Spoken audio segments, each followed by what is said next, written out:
And if you guys are cool with that, I'll keep it really informal. Does that sound good? Great. Kim gives me the thumbs up. Karen, Q, nice to meet you both as well. And appreciate you guys joining tonight. Let me get through some of the formalities. I really do love this. I'm in Indianapolis, Indiana. Actually, I'm technically in Terre Haute, Indiana, on the Illinois border, if you're at all familiar with the geography over here. And but I reside in Indianapolis. I'm just here for the holiday tomorrow. And this brings my next slide. If I've got everything up. Everybody seeing my slides okay? Am I doing it right? I'm going to start with the land acknowledgement that I think is a really cool thing because I live in Indiana and this is not something that we do down here. And I'm fairly recent to this phenomenon or courtesy. And I feel really good about doing it. I like this. I acknowledge that the land that I am on today is traditional territory of the Kickapoo, Miami, Potawatomi, and Shawnee peoples, and that Indiana's statehood was dishonorable in taking this land from these native cultures and populations. And in the present, we honor with humility and gratitude the land itself and the people who have stewarded it throughout the generations. We recognize the ongoing connection that indigenous communities have to this place and their contributions to the life and culture of Indiana, let alone wherever you are hailing from and what folks were represented there that are no longer in the present. We will give others a couple moments to join us. Well, I'm just reading from the script now. You guys caught me doing that, so I'm just going to skip that part. Hi. We've had a couple of informal and though not comprehensive introductions. If you feel so led inclined, Karen from Blenheim, nice to meet you. Am I saying that right? Blenheim, or do you guys say Blenheim? Nope, you're right, Blenheim. Blenheim. A really strong ginger ale from North Carolina taught me how to pronounce that correctly. Are you familiar with that brand? I am not, no. Oh my gosh, Blenheim's ginger ale. I don't even know if they still exist actually, but I stumbled into a bottle once and it is enough to light you up. It is so spicy. And they actually have, and they have like an extra spicy concentration as well. And if you like wrestling with your tastes and flavors like I do, Blenheim's ginger ale. There you go. I will have to have a look. I hope they're still in business. All right. Did any of you join me 2 weeks ago by chance? I don't recognize the names, but it's yes, I attend your 2 weeks ago. I saw you 2 weeks ago. All right, so I'm going to do things different this time. I'm going to not talk so much up front, and we're going to get down to brass tacks and flip this around, and then we can just chit chat off script. How do you like that? Let's get practical, and then later we'll get theoretical, or workshoppy, however you guys prefer. Does that sound good? Yep. Great. So last time we were talking about productivity, and then tonight we're going to talk about enhancing instructional design. And I'm no longer a practicing classroom teacher. So I sometimes feel like a total imposter putting together professional learning experiences like this, where I'm telling you how to do things in your classroom. But if we can look at these as just like thumbnail examples, with an open mind towards, hey, he's just showing me one way to take several ingredients and put them together. I liken it to the Taco Bell. Not that you guys have Taco Bell, I'm talking to Canadians, and here I go talking about Taco Bell, but like pick your favorite restaurant. And the way that they go into developing new products is to say, what have we on the table here? What ingredients are already here that we could fashion together in different proportions to create a new product without investing in new materials? And I feel like that's the real great way to approach a lot of the tools that are coming out or the features that are showing up and some of the tools that we've been used to for years. And so I want to encourage you to think that way about this today as we talk about enhancing instructional design, with me saying imposter syndrome's kicking in for me. How dare this white guy tell anybody else how to do things? And but I remember when I was in the classroom and later on in administration, I would get this moment where I would tinker with something and get a result I didn't expect that sort of felt like, what's the word, a plenum of opportunities, a nexus, like hey, it's not just a fork in the road, it's opportunities, like it's like 5 forks at that same juncture. And while I was planning this session tonight, I had that experience happen twice to me. And that was super motivating. It reminded me of the times when I would just get lost in total flow state planning lessons. But more so, it reminded me of the experiences with former students of when I was a teacher with those students. They were my current students in history. When it became very apparent to me that I could navigate and let them drive, if you know what I mean. As a instructional leader, I could be in front of them. I'd be like, hey, look, I want to explore this topic, and you might take it a different direction, but kind of here's the rhythm of what we're doing, and take it and go wherever your curiosity leads you. But come back and bring with you as a teenager, as a high school teacher, bring back what you found along the way for the better of all. And so the second or third example, and I sort of got to flex that muscle again for the first time in years. And it was wonderful. It was very nostalgic for me. And it was the first time I'd had that sensation while incorporating generative AI tools into some sort of guidance for educators. So for whatever that's worth, I wanted to just surface that because it was a cool realization for me as I was preparing. So one of the things I feel inclined to do is to always make sure that we have a disclaimer. This is fairly boilerplate-ish, talking about the approval of these tools. And I presume with such a small crowd here tonight, particularly, that we can look at this and just say, yeah, I'm not going to do anything irresponsible. And particularly not just with the tools that are used, but if you recommend these tools to teachers that rely upon your guidance, that the real disclaimer is about protecting student data. And I assume that's known, but we'll just keep reiterating it so that none of us get, careless down the road as innovation, at least for me, piques my interests. But let's get into it. I mean, this is a real simple objectives. I want you to recognize and apply. That's it. Recognize opportunities to use tools like this, but see the structure underneath it, regardless of what tools I'm showing you. And hopefully, when a new opportunity presents itself in the not too distant future, you see that you're encouraged to attempt to apply what we talked about tonight. Straightforward like that. So if you guys, especially since we have such a small crew tonight, if we can unmute at some point here in the next 30 to 60 seconds, by all means, if you're eating, feel free to continue. But I want to launch into this notion that's sort of a backdrop for me about paradigm shifts versus trends versus fads by asking you a point-counterpoint question here. First and foremost, as you see on the screen here, what's making you skeptical about AI, about GenAI in the classroom or helping run our schools in the background and so forth? Anything that someone would like to share that makes them skeptical?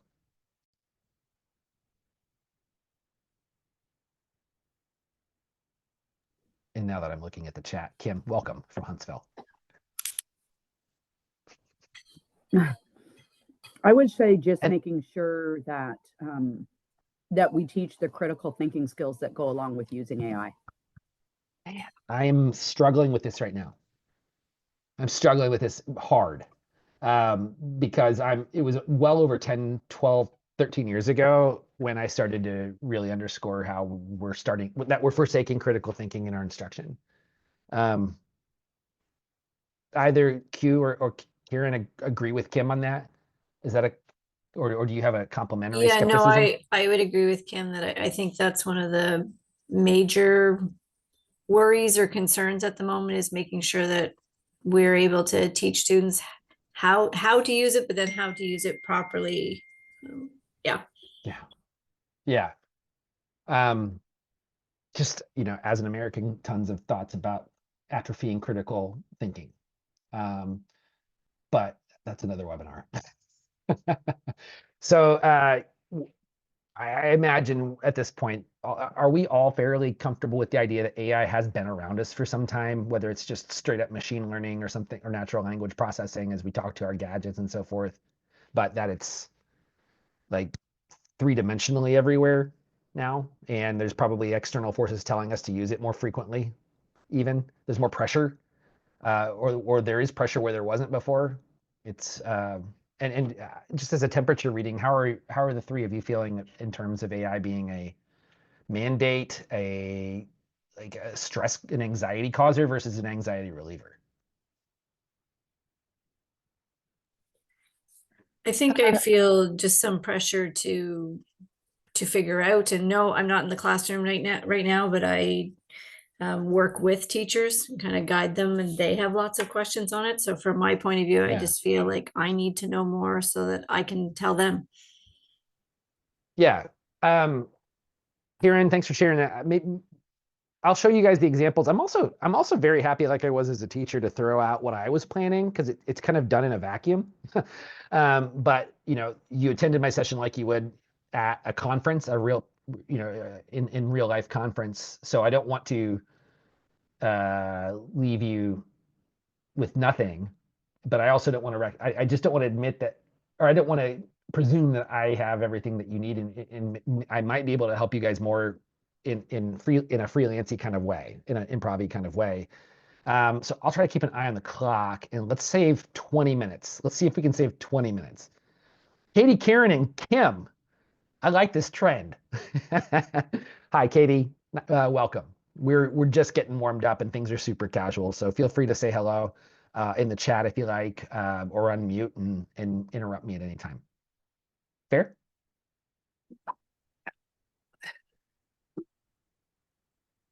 Oh, I hear you a little bit there, but maybe it's breaking up.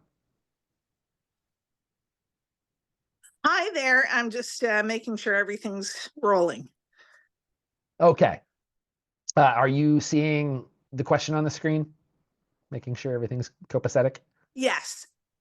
Okay, to catch you up really quickly, I'm opening this up in the negative. I'm asking, what makes you skeptical about generative AI helping educators? 2 weeks ago, we talked about productivity, and today I'm talking specifically about enhancing instructional design. And not to put you on the spot, you just hopped on, but we were talking about anything skeptical, and if you would like to unload on me, I'd love to hear it. Is anything making you skeptical? Not offhand. I've been playing around with a lot of different tools lately, and I certainly see a lot of benefits. I know that there are challenges that need to be met. Great. But yeah, no, I'm actually looking at this as a real plus, particularly for our new educators. That's part of my role, is supporting our NTIP teachers. Awesome. That's great. Well, when I was putting this slide together, I started off with hopeful and then ended with skeptical. And then I remembered some wise advice from a mentor to start negative and veer towards positive. So on that note, does anything make anybody, I tell you what the question is, what makes you hopeful? And maybe I should lead the charge here.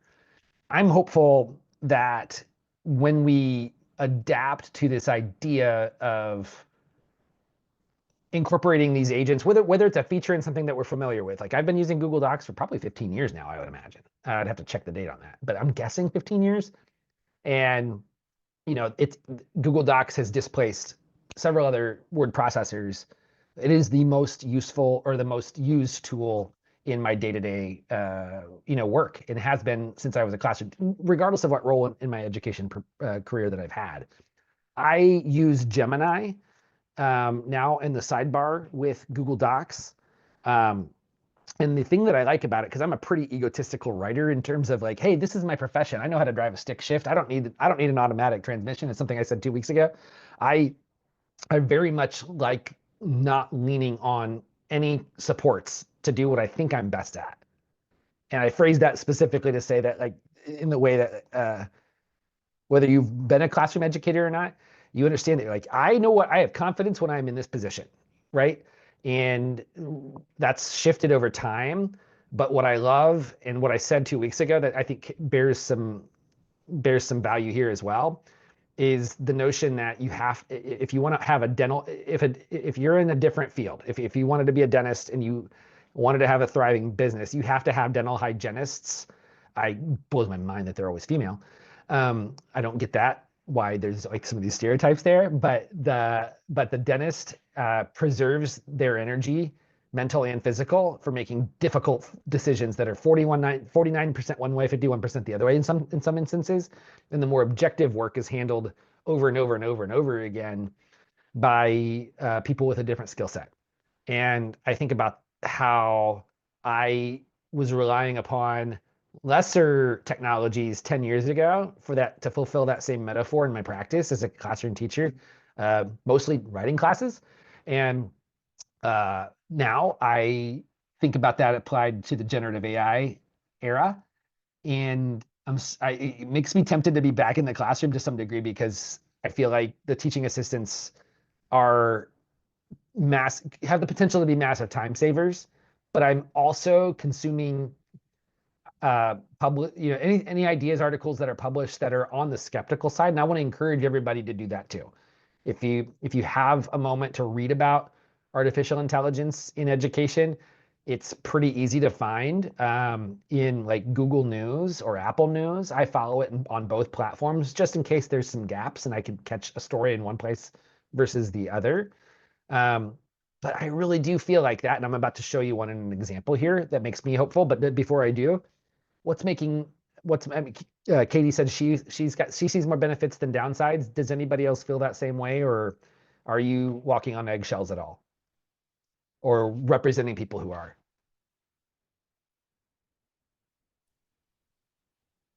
I would suggest representing people who are. Fair. My job is actually to roll out the board's plan. And so bringing people along the way that might. For sure. I tend to err conservatively, corporately, and liberally personally. Like, play around a lot on your own, but be careful corporately right now. I feel like there are too many headlines out there about data breaches. I just saw one with regards to the new social media platform Blue Sky, that folks are scraping data off of Blue Sky to train large language models or other AI models. So that's just one disposition that I've arrived at already that I try to pass along if it's useful. But I feel like if you're attending a session like this at 7 o'clock Eastern time, you are likely someone who has the right heart to approach things with the smell test at the forefront. If this does not pass the smell test, we're not going to do it. And I feel like there's a temptation to overcomplicate things because the technology is so sophisticated and to some degree daunting or threatening. Whether it's threatening to certain lines of work, and that makes us as educators think about where people are headed next. That all comes back around to the examples that I'm about to show you, where it's actually helping the teacher, but we have to also have an eye towards, like, what's this mean for the student, the skills that they need to learn? And it's kind of an extension of the adage that popped up about 10 years ago, which was, what are we, if we're preparing students for what comes next, then those are for jobs that don't exist yet, what are we doing? That's my take on that whole, these jobs don't even exist yet. That's how it is going to be from here on. We've crossed this paradigm shift. It's going to be like that, right? We're not going to be able to prepare young people for the worlds that we were prepared for. And we were underprepared for the world we're currently situated in, evidently. Let's move along here and get into some of these examples. We're going to focus on Google Workspace. Is anybody not using Google? Or is everybody fairly Google literate? It's what our board uses in Ottawa. Okay, in Ottawa. All right, very good. Yes, mine too. Okay. We have a quorum building. Any Microsoft users, like corporately, enterprise-wise? Microsoft, there we go. All right. Oh, hi, Maureen. Another person joining. Hi. Nice to meet you. Virtually and very distantly, like, I can't pick you out of a crowd, Maureen. Well, I think that as I was saying a few minutes ago, what I want people to take away whenever I present is I'm going to show you a specific like manifestation of this thinking, but don't forget the thinking. Like, this is the application, but there's theory behind it. Ask what's Eric's theory in this? What's he doing? Like, why is he showing it in this particular way? Because if you're using Microsoft, you're using other platforms, and let's be honest, a month from now, or 6 months from now, there might be something entirely different, or something might happen that makes us feel unsafe using the platforms that we've been using. I think there's a lot of volatility in big tech right now. I just saw a lawsuit about student data breach from IXL, the ed tech company IXL, last week. I think it was maybe a week or two ago, but I saw the story this past week. So I think we have to have a certain, if I kept this slide in here, let me see. I did not. I think we have to be as shrewd as snakes and innocent as doves. That has been not to be intentionally biblical, but I love the phrase. that simultaneously holds the entire continuum of like being very skeptical while also being innocent and hopeful. I feel like that's a really useful disposition to have right now, but it's tempting to be one way or the other, is what I see. It's the whole continuum. So we're going to talk real fast in the first example about one from an organization called, whoops, there we go, Brisk Teaching. Are any of you using Brisk, or have you heard of it? That is another tool that we're using at Ottawa Catholic for sure. Okay, great. Anyone else aware that they are not? And Maureen, thanks for saying specifically you're using Copilot. My partner says she hates it. I've never used it. Okay, Karen, got you. First time I heard it. All right. So my buddy Matt Miller ditched the textbook. Matt Miller, if you're familiar with former fellow Hoosier here in Indiana. I'd heard about Brisk, but he was the one that validated it for me. So I thought I would bring it up. Okay, cool. Thanks, Maureen. It's free, and I would suggest playing around with it. And if I bust through these slides pretty quickly, you'll see why. It's integrated with the Google ecosystem, and it was my first time using it, or second, maybe it was the second or third. I thought this is incredibly useful because one of the coolest things I feel like that teachers need right now, particularly classroom teachers, other roles within the school landscape as well, is just like, give me that e-bike effect that when I pedal, there's a motor on the bike also, amplifying the effort that I'm putting into it. And that's what I feel like when I move into an app like Brisk. So here's what I'm about to show you in 6 steps. If you're like me and prefer to read, I'm going to leave this up for a second. But if you are a visual learner that would just like to see it, no problem. I'm going to show you slides for each of these steps here in the next couple of minutes. But essentially the task that I wanted to do is I wanted to see what it was like as a brand new teacher entering into this space, pretending I was on the other side of the screen. And if I heard about this, how easy would it be for me to use any particular tool? I found Brisk to be a very easy one compared to like Magic School. So it holds your hands through this whole process too, but kind of like here comes a fairly Canadian metaphor. It's like the ski jump ramp itself. At some point, its job is done, and it has transferred that energy into the skier, and it's up to them to stick the landing. So I had that moment here when I was planning this particular example of the 3 that I prepped for tonight, and it takes like maybe three minutes. Oops, pardon me. It takes like maybe 3 minutes to get through it. But we're going to differentiate the reading level based on a prompt that they offer up front, which builds tons of confidence following the workflow that they give you. So the other cool thing here you see in the green is that they want you to add their Chrome extension to Brisk. And I can imagine if I was still a classroom teacher, I would be using this to be every time I came across something that was relevant to whichever prep I was working on. It could be, I had like 3 preps in my last year, and I would routinely be finding things that would be like, oh, they'll love this. These students will love that. This will be perfect for her, like really drilling down. So to have an extension like that inside your browser so that you're just constantly curating with minimal effort, just whenever the light bulb goes off, So it prompted me to, actually I got to clean up my screen here so I can see what I'm talking about here. Pardon me for a second while I move the Zoom tools around so I can read.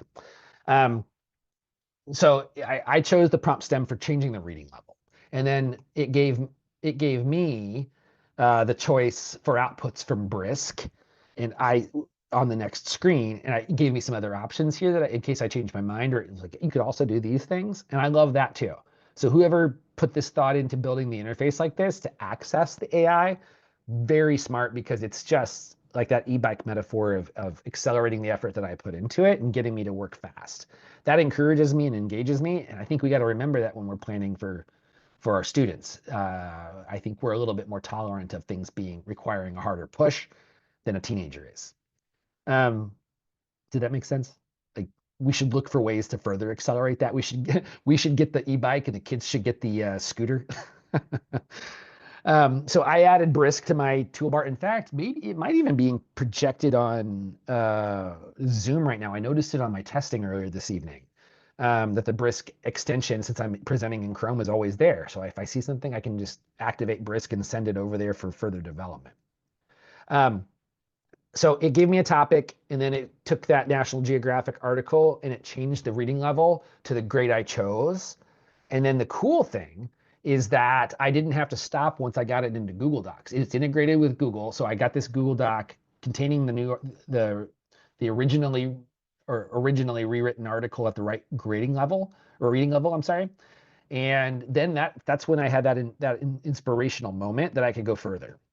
And so I realized I could use Brisk and I could use Google's Gemini. And Gemini is the large language model that Google has now embedded. I decided to pony up and pay for it.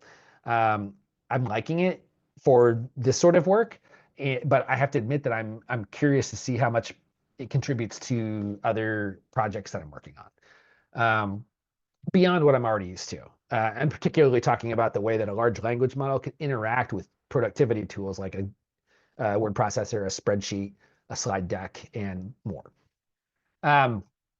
So within Brisk, I got inspired seeing what it had come up with, and I asked it. I asked Gemini, "Hey, take a look at this and generate a list of questions for the reader based on the document." So remember, the text has been modified for a different grade reading level, give or take, and we know that's a fuzzy sort of measurement. Whether it didn't ask for Lexile levels or anything like that. It just grading level, reading level, what grade level. And then I came up with this list of questions. And then because I was already savvy within Google Docs to quickly put together kind of an answer and response formatted section of a page, I just took it over there and I added a 1-cell table for an answer slot for each of the questions. And building this into an assessment from nothing took literally 2 minutes, maybe. And that was as a rank beginner, never trying it before. And the only thing I brought to the table was the fact that I'm quite familiar with Google Docs and just basically familiar with what Gemini can do in relation to helping a teacher plan relative to helping somebody who works in education more broadly. So I thought that was pretty helpful, and that just got me motivated. Once you get on a roll, you feel like you can conquer the world and keep going. And that leads us to this to the next couple of examples, but I'll zoom out here and show you the text. And it's a short sample, but it fits on the screen with the check for understanding that Gemini helped me create. So Brisk got me reading where I needed to be, the text where I needed it, and then Gemini helped me quickly fashion some questions. Of course, I would absolutely, in a real world scenario, make sure that I vetted the text vetted the text for validity on its own, but also then made sure that the questions were answerable from the text by working through it myself. But just the fact that it only takes a couple of minutes for me is pretty interesting. Yeah, that's our first of 3 knee-jerk reactions from each of you or anybody. Kim.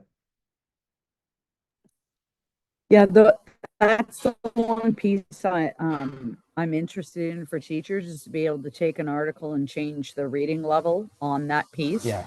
I did briefly miss. Did you find the article in Brisk, or did you have an article and enter it into Brisk?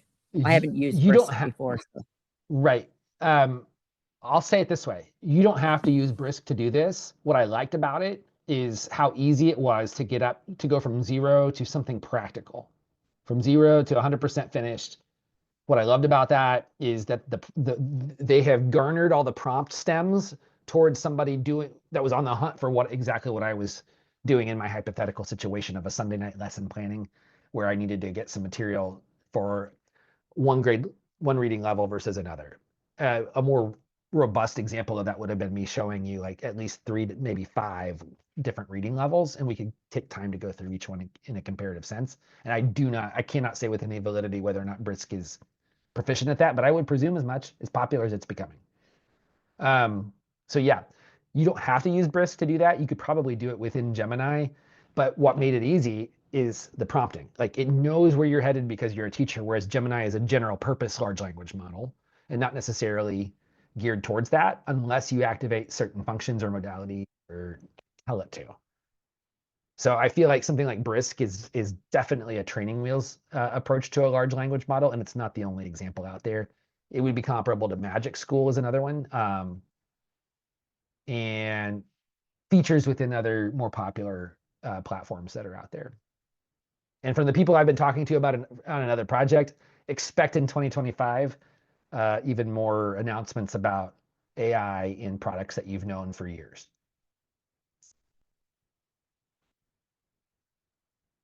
Kim, any other questions about that?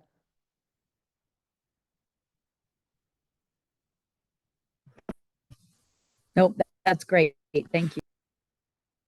Yeah, and much like with my former students, I had no problem just learning in front of them, and I feel like that's even easier and low risk now.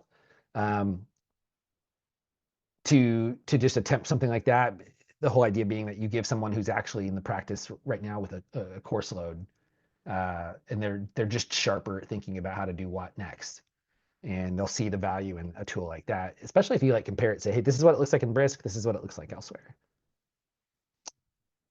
Any other questions before I go on to the second example here?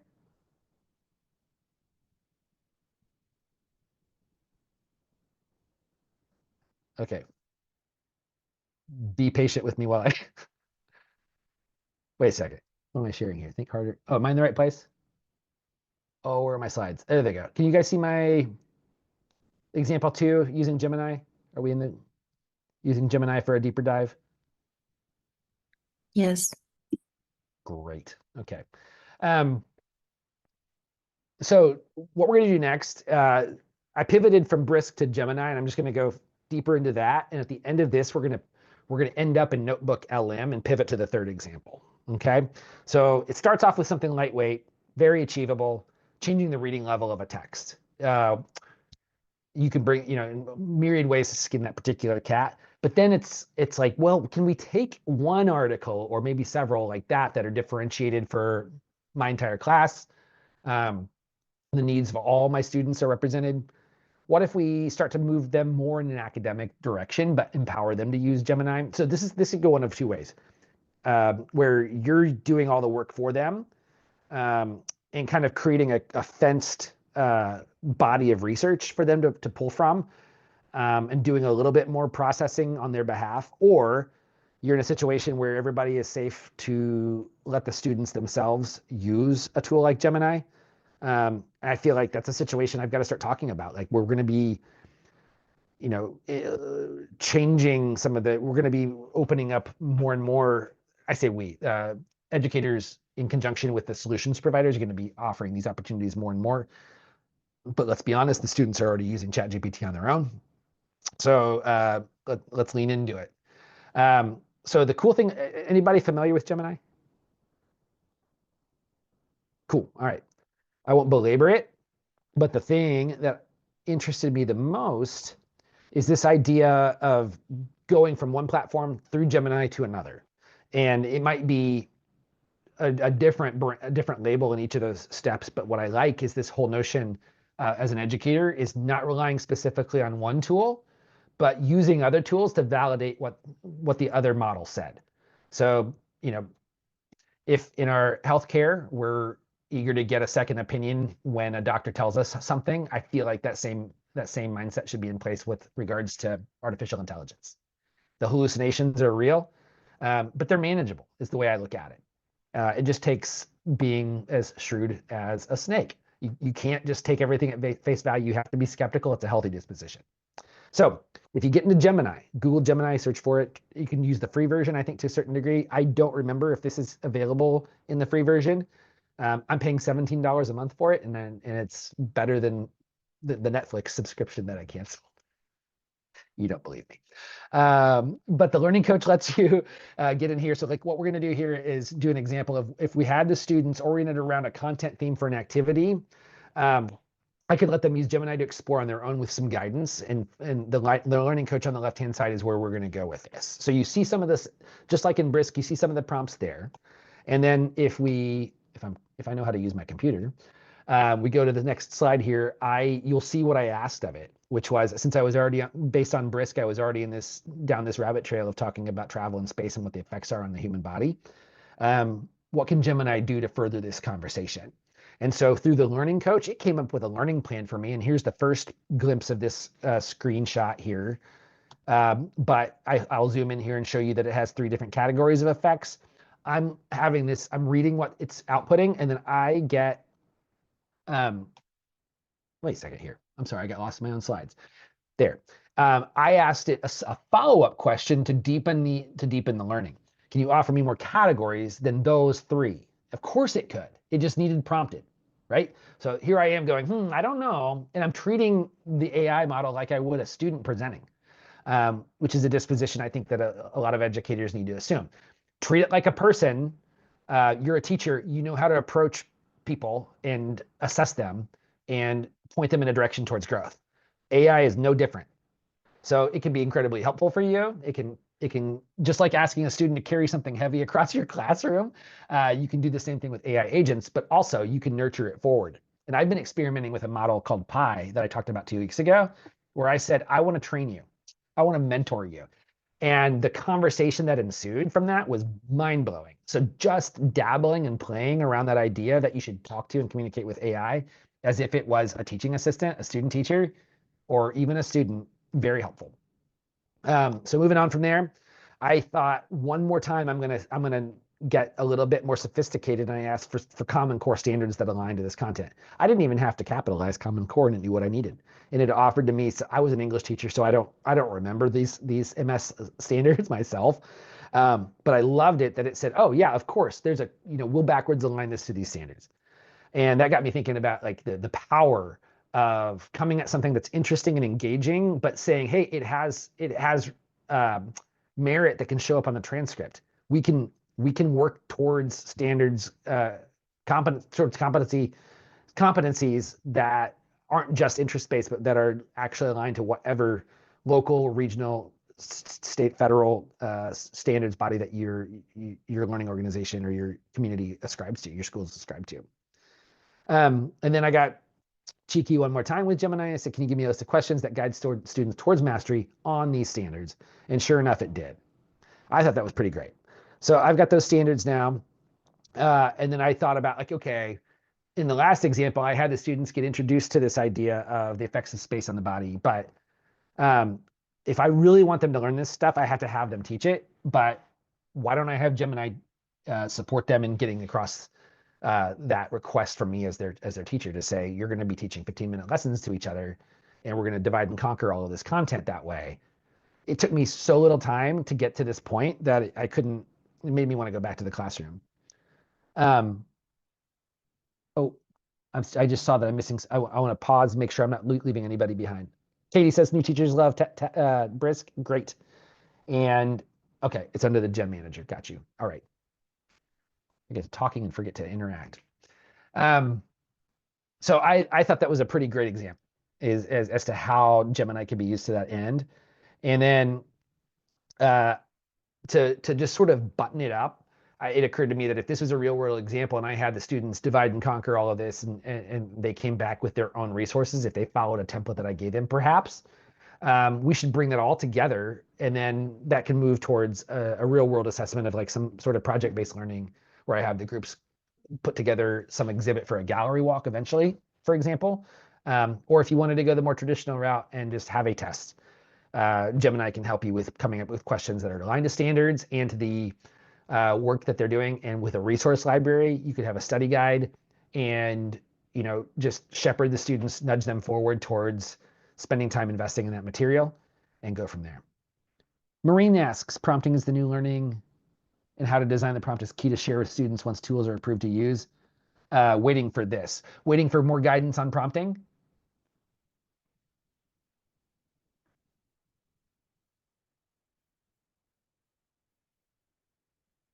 Maureen, are you asking for more guidance on prompting?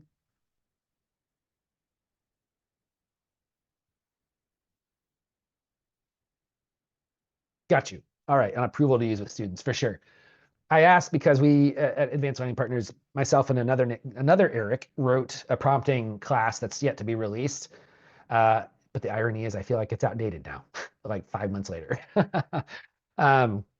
So on that note, since you got me thinking about that, just be curious and still my best prompting advice is to talk to the technology like it was a person, and you're skeptical that they are really understanding. Like I used to teach my writing students, the goal is not to be understood, the goal is to not be misunderstood.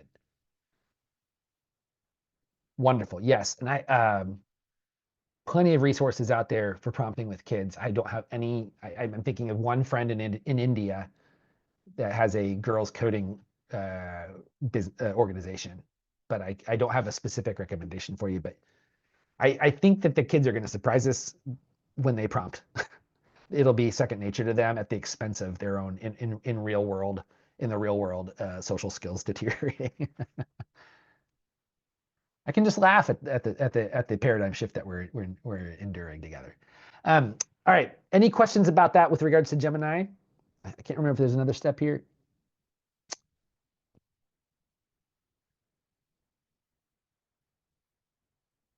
Yeah, faster than me. So I love this. The last bit on this exercise here was Gemini actually doing to me what I feel like I should be doing to Gemini or to one of my students in the past, which is to, hey, just remember, just a few more things, just one last bit of advice. I didn't ask for this. It just showed up there after my last prompt. Remember to encourage the students to ask questions, summarize, connect, generate. And that's where we're headed next. And so it's like, hey, I did prompt it. I'm just like, hey, this is where I'm going. What would you recommend? But it felt very mentoring to me, or very much like a effective communication coming at me from the bot, and I love that. Katie says, I'm playing with a learning coach in a role play to examine roles in Pride and Prejudice. Oh, nice. I feel like there's an Idaho educator I got to work with Dean a couple years ago that was doing something with Pride and Prejudice. I don't think with AI though. Well, Maureen, for good reason, probably that it's blocked. I don't really have a strong opinion about blocking or not blocking. I have a strong opinion about why. Like if you're trying to prevent plagiarism, that means you don't understand assessment. You have a culture that does not understand assessment. And I bet you, AI or not, there are bigger issues. Checking on your nice. Maureen's going to be donning a pirate's hat here momentarily. Okay, moving on. Unless there's any other questions, there's just the next example is just more of an extension of this. Oh, what just happened there? I think I scrolled on my trackpad and jumped way ahead. There we go. So have any of you used Notebook LM, since that's where we're headed next?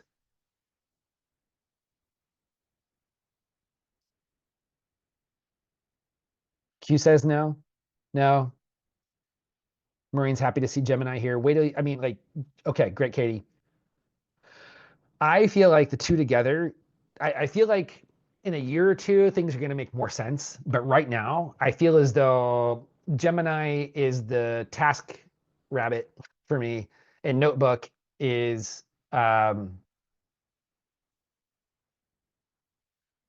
probably the equivalent. I only have a master's. I don't have a terminal degree, but I can imagine, being a grad student on campus and supporting your professors. I feel like it does a great job at that. Oh, Katie says it's absolutely incredible. Katie, you may be an expert beyond me on this, so feel free to show some examples in the chat or unmute and we'll talk about that.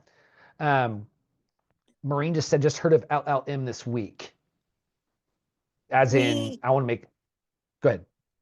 Yeah, so I'm one of the co-chairs for deep learning at our board, and we were doing our certification program the other night, and one of our learning LT people, Heather Builder, was demoing it. And so she front-loaded all of our videos on deep learning from Ottawa Catholic, particular documents that we had created with through Ottawa Catholic on deep learning, and then a whole bunch of NPDL, new pedagogies for deep learning things. And it created this incredible resource for us to, ask questions. And I really like that it can be a repository for all of these things together, and that it can help our teachers take a really difficult concept like deep learning and break it down into more manageable parts. And I think, if I'm remembering correctly, one of the other things she showed us, unless this was with Gemini, was it could actually create, and it did it within like 3 minutes, created a podcast where two people, AI generated people, were talking about the topic in more common terms. So for compiling something like just a grouping of particular materials that you want people to dive into and really understand and explore, it just blew us away. Well, you just read my mail. I love that. I'm glad you've had that experience. But for the uninitiated, they're like, what are they talking about? I'm going to show you what Katie just it's described. crazy. It's crazy. But it raises one of those things. Like another good metaphor from my bank of partially valuable wisdom is you can't pay attention to the bricks without knowing about the mortar. Like the two together are a system. Like if you want to have a solid structure, it takes both. The metaphor is a little weak beyond that, but so often, and I could also maybe give credit to a former math colleague of mine for this, but like when you're teaching kids math, you're teaching them the space between the numbers as much as you are the numbers themselves. It's about the bricks and the mortar, and I feel like you're getting at that when you say what you just did there, Katie. And I hope the metaphor makes sense here in a second. So the gist of it is this: if you're not already on your own computer looking at Notebook LM, it's a research assistant that's wonderful, and it has some incredibly surprising outputs. But you will be enamored by the podcast that she just talked about, and what I'm about to show you. You'll be enamored with it. But I feel like we are entering a phase. So this is the bricks and mortar thing. I feel like we're entering a phase where we see an example. And it's so impressive because it's so different than what we have seen in the old paradigm that it's tempting to think that it's more valuable than it actually is. So just stay skeptical is my suggestion. But you can let go of that skepticism and embrace something in the same breath. But if you start with the skepticism, it prevents you from getting enamored with something and just creating something that's all sizzle and no steak. So to that end, let me show you what I was thinking about. And Katie, feel free to chime in if this resonates with you. But for brevity's sake, I'm going to jump in here. Let me move this around so I can see what I'm doing. If you look at the screenshot in the middle of the screen on the left-hand side under sources, you'll see three different websites that, goodness sakes, I cannot stand doing this evidently. I'm not good at this. I told it that I wanted to take, where's this? Okay, let me start over. On the front screen, you get a pop-up when you start a new notebook to upload sources, and you see three categories at the very bottom of that screenshot, whether it's Google Drive, a link, or text. So coming from this, the effects of space on the human body theme, I had several examples from that resource library that Gemini created in the Google sidebar of the Google Doc after we came from Brisk. Okay, so I want to continue to honor the value of those resources. So I clicked on the website icon in the bottom there, and I just pasted three websites, and they showed up on the left-hand side here as the effects of spaceflight, human health during ... the human body in space ... Now I've got three websites, the article there from reputable sources in the notebook, and I prompted it in the orange box there to compare these three sources. And what I was curious about was, with just these three sources, is Notebook aware if there are any disparities? Anything getting left out because I didn't pick a robust set of resources for my students, a robust enough set of resources for my students. And so it did this comparison, and it said, this is what I think you should consider in some of the outstanding information. Now, granted, this is a screenshot. I learned my lesson 2 weeks ago not to do the live demo on these calls, or else I'll just spend all time getting lost. But what you see below is a bullet list of different topics that should be considered based on these, and the prompt that I gave it to say, what else? Kitchen sink, did I miss anything? And then I started to think about where I wanted to go with this summary. What do I want my students to be able to do? And so I prompted it again, telling them where I'm heading. I'm going to use that deep dive conversation that Katie referred to as a chance to differentiate yet again with the same ideas delivered in a different format, trying to build the bridge to my students and the devices that they have on their persons at all times. So we're going to make a rich piece of media. Boy, am I conflicted about this, but it's the notion of like, hey, I have to recognize that not all content's going to be consumed, left to right, top to bottom on a printed page anymore. that bolstering those skills has to be done in tandem with also helping develop critical thinking with regards to rich media too, as well as acknowledging the fact that 13 years ago during my grad school work, I was trying to experiment with different ways to help teach reading skills to kids with dyslexia. And I feel like it's incumbent upon us to look for different, multimodalities of delivering content to students, if only to boost engagement. So like, let's just say that's the threshold. We're not trying to say, yes, look, just because they listen to this piece of audio, they are on their way towards accomplishing great things in the world in their post-secondary plans.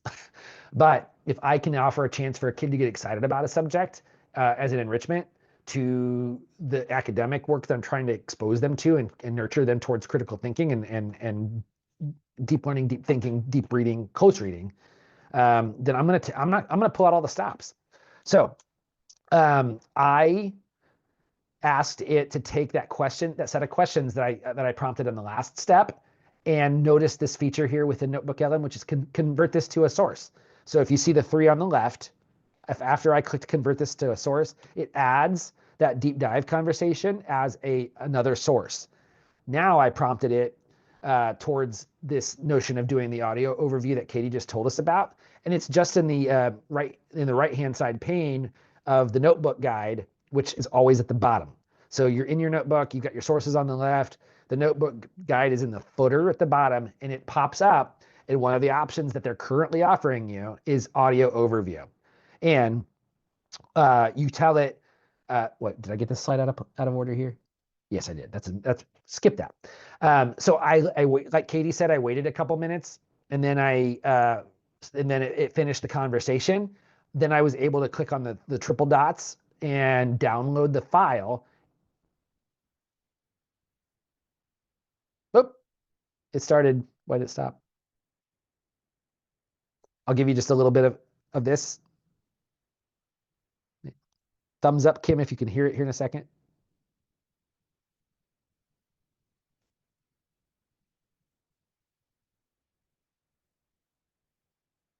Can you hear that? No. Nobody's hearing it? Oh my gosh. Let me see if I can figure this out in 10 seconds, I will.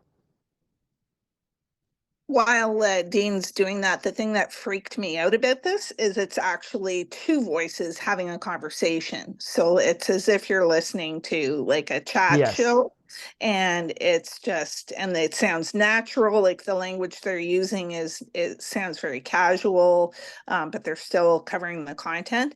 And one of the other really cool things by one of the people who was sitting in our group as we were examining this, she was saying she's going to use this as a tool for her own master's that she's working on. She's going to upload her sources. Good.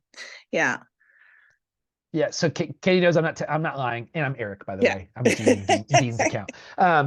But it's, when you do it yourself, the magic's there. If I was just to hit play, if I had this routed correctly and you guys could hear it, it's impressive because it's artificial intelligence voices. Likely you've heard stories from Hollywood and elsewhere, Toronto, wherever there's major production and talent involved that are, protesting the use of AI to displace any human talent, whether it's voice or in front of the camera. And I get that. I'm so for it. But as a classroom teacher, if I have a chance within 3 minutes to take a body of work that I can have a large language model summarize, and then assign parts so it's a conversation that sounds just like a podcast, why wouldn't I? Right? Granted, the example that I'm going to send you my slides after the holiday weekend, get that email sent to you guys on Monday. But I just can't imagine why doing something like this would not be hugely valuable. Because in my third bullet there, as my takeaways from the examples I provided today, empowering students equals student engagement. I really do think it's never been easier. You don't have to spend a lot of time or learning new skills to make rich media and put it in front. That's decent quality and put it in front of students faster than real time. So, in terms of like, if it's a 12-minute podcast or audio file, like it just generated for me as a summary of the three other sources with the questions I offered it, it's manufacturing a podcast that sounds real. And it might be pretty decent. If it provokes a kid to ask me a question the next day, it was worth it. So that's what I think. But yeah, other than that, empowering students equals student engagement, differentiating content quickly is now possible, as I've said. And you have teachers today have so much support when it comes to virtual teaching assistants, like with Brisk and Magic School, and features within things that I think are coming. I don't use Google Classroom anymore. Don't have access to it since I'm not on a school district payroll, but as far as I know, I don't have access to it. But I imagine the platforms that you are used to seeing will continue to open up their ecosystems, if they haven't already, to allow these features to come to the forefront. Some will be fads and die away. Some will be trends that stick around longer. But the backdrop of all of this is that we have definitely encountered a paradigm shift. So thinking about how that makes us simultaneously hopeful and skeptical, is there anything else that you're thinking about now as we approach the end of our hour together? Or any other questions? I'm wondering what you're thinking about the AI agents. This is something that I just learned about this week. That is actually something that scares me. Like rolling your own chatbots? Yeah, so that they're going in and taking care of work and assignments for you. Like that. Oh, for sure. Yeah, that scares me. I tell you what, like the metaphor that comes to mind for me is from the arts. And we'll do music and we'll do visual arts real fast. I remember having a conversation with a friend years ago, and she said about visual arts, she's like, I just don't know about like using Adobe Illustrator to create an original piece of art. And I'm like, why? You know, or Photoshop and things like that. Or another person in that same time frame saying, if I buy a piece of art that was made in Photoshop or made in Illustrator, I can never have the original. I'm like, what do you mean? And he said, well, the original is always just on their computer and it can be saved to a disk, but that's it. And if you can remember a couple years ago, NFTs coming and going, or deriding hip hop for sampling other pieces of music. Like we are a recycling creature. It's something that we're going to do. So there's that part of it, that nature that comes to mind is, you know, but it's back to for me, the shortest version of this before I start to ramble is the conversation I was having with Kim at the very beginning of the hour. I fear what, like if I don't drive a stick shift for 20 years, I'll still remember how to do it, but I guarantee you, you know, that my sense for the clutch on a particular vehicle, it's going to take me a few minutes to get back into it without, you know, slipping the clutch or stripping a gear, grinding a gear. But when I think about, you know, music or art, all the arts, whether it's music or visual, I think I have to say yeah to like freedom of expression however you want to. Like whatever you do, even if I'm like, even if Vanilla, you know, even when Vanilla Ice 30 years ago sampled Queen in Under Pressure to Ice Ice Baby, I like that. I think that's a cool expression of what it means to be human. What it means, the problem is entertainment versus like actually trying to grow. I can't assign an AI agent to go to the gym for me and expect results. So we are lazy creatures. We're always prone to finding convenience and path of least resistance. But as educators, I think we've got to like continue to be bastions for rigor and sweating it out with our brain cells, you know? Thank you, Totally Maureen. agree. You too. Happy Thanksgiving. That's shrewd as snakes, innocent as doves. I will use things. The e-bike metaphor is my best one. It amplifies the effort that you're putting into it. So I feel like look for the e-bike, don't look for the moped. You know? How about you? And I can stick around Thanks, for a couple Eric. more minutes Happy Thanksgiving. before dinner walks in. You're welcome, Katie. I'll stick around if there's anybody else that's left and wants to continue to dialogue a little bit. Thank you, Karen. Appreciate you guys taking time with me.